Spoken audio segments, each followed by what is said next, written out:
What's going on? What's going on? How we doing this afternoon? All right. So I know usually I go live once a day, but I just had some that I wanted to put out to everybody. All right. So first off, I am going to bring to you once a week one car leadership talk where I will find a leader somewhere here on Fort Bragg, and we're going to sit down and we're going to talk about leadership in the car and the different aspects and stuff that we see with leadership, and that's going to be me and another leader.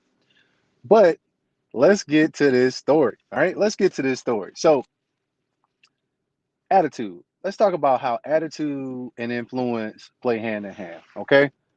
Now, in the jungle, right, you got a lion. And, the lion is not the biggest, he's not the strongest, he's not the smartest, he's not the fastest.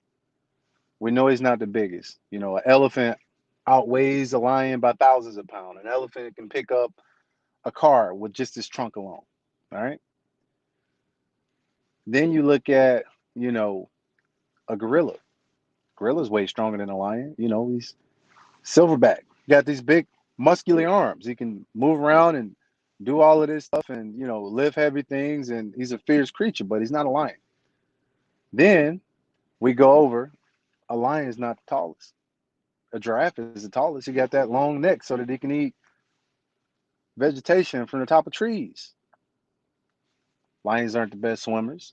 We have sharks and alligators that take care of that category. But yet, the lion is still the king of the jungle. Why is that? Now, when we look at the thought process, when an elephant sees a lion, an elephant is like, hey, I need to get out of here. That lion could eat me. Then we go over to the giraffe, same thought process. I need to get out of here. That lion can eat me. All right. Then we start looking at other creatures, and they all have the same thought process. That lion can eat me. But you know what the lion thinks when he sees a giraffe or he sees a hippopotamus or uh, a dang on gorilla or something like that? He has one singular thought in his mind: lunch. That's it. Lunch.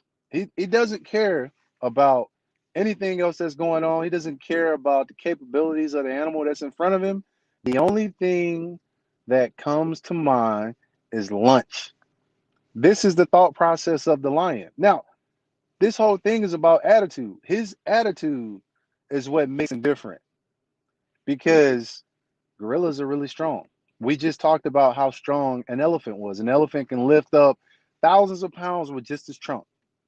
You know, um, Alligators can swim really fast. They got a lot of teeth and they swipe things to their mouth with their tail. Or crocodiles, if we're talking about lions, because of the type part of the world that we're in. But each one of these animals has something about them that can make them a formidable opponent to the lion. But yet it never happens because the lion has one thought, lunch, and that is attitude. Your attitude will determine your outcome. You ever notice how people who see controversy or not controversy or people who see obstacles as problems have more obstacles? People who see obstacles as an opportunity to learn, they become opportunities. The difference is the attitude. Now, we, I want to talk about leadership. Like how does this attitude and influence tie into each other? You have the attitude as of how we think and how we do things, and then you have that influence. If you fail to have the right attitude to practice using influence when you don't have when you don't have positional authority, then when it is time for you to become a leader, you're going to fall short because you did not take advantage of the opportunities that was given to you. And that, my friend, is in line with the attitude. You did not have the right attitude to take advantage of the opportunities that were presented to you. All right. So we talked about attitude, we talked about influence, and we talked about capitalizing on opportunities to lead when not in charge. All right, everybody. Have a wonderful, wonderful weekend. My brother D Hicks, thanks for checking in here. My sister April, thank y'all for checking in here. Everybody, thank you for coming on. I'm gonna go ahead and jump off. I just wanted to drop something on Friday afternoon before we all go and enjoy our well-deserved weekends. Everybody be blessed. I love you all. If you need anything, reach into the inbox. We are here for you. Um, you know, as always, life is a choice, and I am depending on you to choose well. I'll be talking to you soon.